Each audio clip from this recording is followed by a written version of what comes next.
Hold up, hold up, hold up. It's that boy G Plans. Don't give a damn. He cooler than a fan. Walking real tall. Some say he's a man. He, Sitting in a cell for 11 months over marijuana. Why did it take so long? Well, like I mentioned earlier, I had a previous charge for marijuana and I bonded out. Oh So yeah, the yeah, second yeah. time, they caught me with 41 grams, which is under an ounce and a half. And it made it look like it was a whole, these little country towns, like it was something. They have something in St. Landry Parish called criminal activity. So since I was out on bond, they pull your bond. I went for bond revocation court. They didn't give me my bond back. So the process is slow in St. Landry. They're slow, incompetent, and lazy.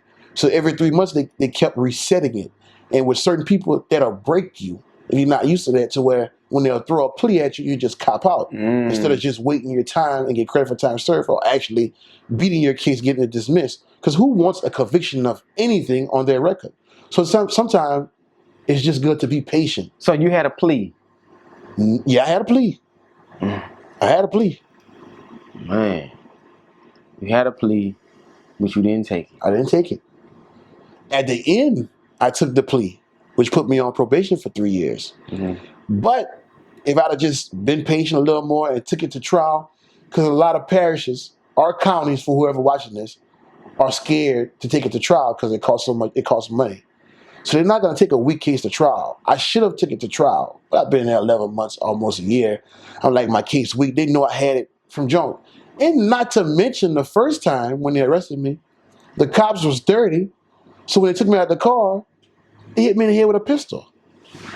And Now I you really had a lawsuit. now you ain't say all this. Yeah, they hit me in the head with a pistol, bro. And I really had a lawsuit. So they was really trying to break me, bro. And they was just happy I didn't go through with the lawsuit and all that. But I'm disappointed that I didn't, because that could change my life. That could have changed my life. But I'm here to speak on that Yeah, today. yeah. It could have.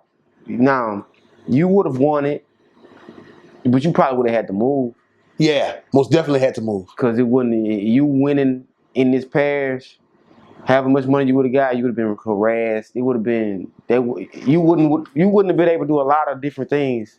Yeah. And the lawyers I was gonna have to hire a lawyer Yeah.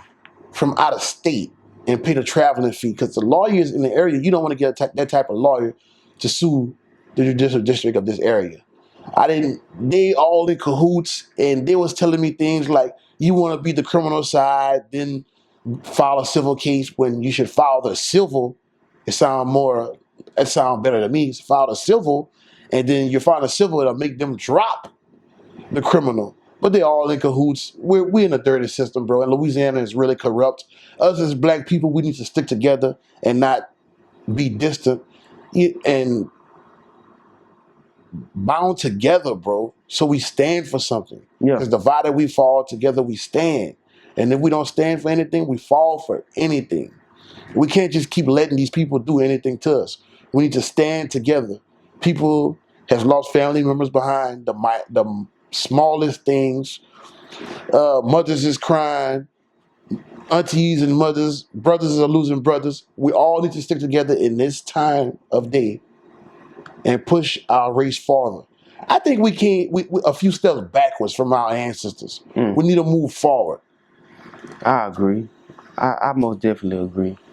Before we switch the subject to another subject, like what was a case or a situation that you seen inside or that you heard of inside and kind of like blew your mind, like you couldn't even imagine it? Like, man, that's crazy. Like, I'm in here for marijuana, but you may have another person in here for something just, I don't know what it could be, but was it any case that you came across you just couldn't believe a person was in jail for while you was there?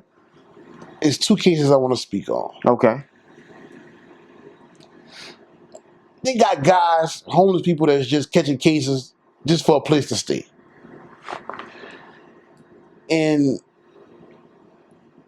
how could I say this? They got people that was in there that didn't need to be in there, and they got some people that's in there like, man, you can't cope with the world. You not. Before we just stop for a quick moment, you said that I have two particular cases I want to talk about. Let's talk about it. Let's enlighten the people. Let's go. Okay. So like I said, if you're weak, you beat. It's a mental situation, and you have to take your mind out of the situation. Yeah. Your body might be locked up, but your mind has to be somewhere else, and you have to feed it and continue growing, even though you're incarcerated. And you spoke about like how was it with your relationship with your girl in there, and it was excellent. Mm-hmm. But it was other individuals, man. I knew a guy. He caught an embezzlement case. He done everything for his family.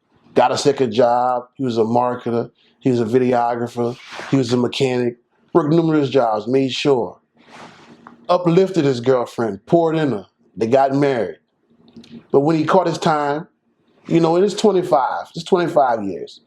And they don't make women like auntie anymore. We stay in a new era. This is a new era. The woman that'll hold you down like auntie doesn't exist like that anymore. Mm-hmm. So the guy done all that and whatnot. And when he caught his time, he sold a few of his valuables. Left her with the house. Sold a few of his valuables to make sure she can live our lifestyle because she didn't work. So he left her with a decent chunk of change. But he caught an embezzlement charge, and all that was behind to make sure he kept the woman with the lifestyle and a roof over his head to take care of his family. So when he caught his time, man, the dude, you know, I kind of felt sad for the dude at times because he, you know, he would shed a few tears every now and again, and I would uplift him. And that's a place you don't need to be crying in. I told him, go to the shower. You want to cry? Go in the shower. You know, get it out. Go in the shower. And the woman divorced him, asked him, well, made him, forced him to sign over his rights to his kid. So you know that's tough. So when the guy come home, he has nothing. And it's nothing like your mama, man. Your mama and your family members going to hold you down. Another guy told me this. Your wife, your woman can change their last name, but your kid's last name will never change. So you have to, when it comes down to that, you have to push with family. And sometimes family is not family. Mm-hmm. But that's another situation. So you just have to keep on pushing, bro.